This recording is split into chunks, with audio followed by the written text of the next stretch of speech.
একটি শান্ত ছোট্ট খামারে থাকত একটি মোটাসোটা সোনালী পালকের মুরগি এবং একটি দুষ্টু বিড়াল মিনি। টিটি বন্ধুত্বপূর্ণ ছিল এবং সারাদিন খামারের উঠানে খাবার খুঁজত, আর মিলি রোদে ঘুমাতে ভালোবাসত এবং মাঝে মাঝে মজা করার জন্য হঠাৎ করে অন্য প্রাণীদের চমকে দিত। একদিন সকালে টিটি খুশি মনে মাটিতে আঁচড় কেটে খাবার খুঁজছিল।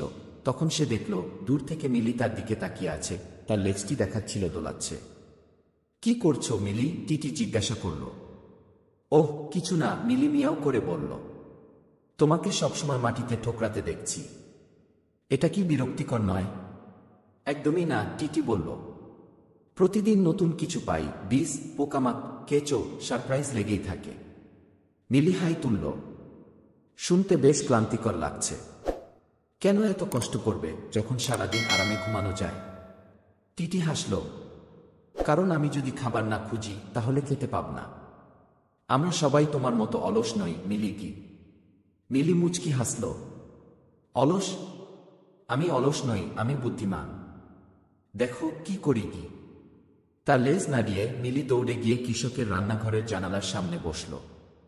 সে খুব অসহায় আর ক্ষুধার্ত মুখ করে তাকিয়ে রইল। কয়েক মিনিটের মধ্যেই কৃষকের স্ত্রী বাইরে এলেন এবং তার জন্য এক বাটি দুধ রেখে দিলেন।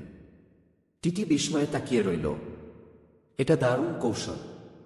মিলি তার থাবা চেটে নিয়ে বলল, দেখলে, যখন একটু চালাকি করলেই খাবার পাওয়া যায় তখন কেন কষ্ট করবে?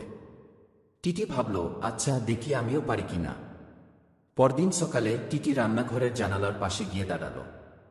সে তার পালক ফুলিয়ে সুন্দর করে ডাকল। কৃষকের স্ত্রী বাইরে এলেন, টিটির দিকে তাকিয়ে বললেন, ওহ না, তুমি তো বেশ মোটা হয়ে গেছ, তোমার জন্য বাড়তি খাবার নেই। মিলি হেসে গড়াগড়ি খেতে লাগলো, আর টিটি লজ্জায় মাথা নিচু করে ফিরে এলো। সব কৌশল সবার জন্য নয়, টিটি স্বীকার করল।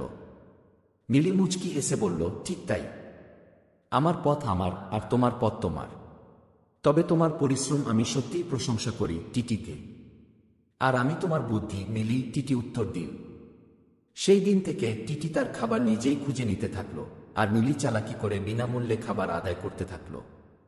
তবে মাঝে মাঝে টিটি কিছু বীজ মিলির সঙ্গে ভাগ করে নিত, আর মিলি রাতে টিটির পাশে গুটিসুটি মেরে শুয়ে থাকত যাতে টিটি গরম থাকতে পারে। এভাবেই মুরগি আর বিড়ালের অদ্ভুত বন্ধুত্ব দিনে দিনে আরও দৃঢ় হয়ে উঠল।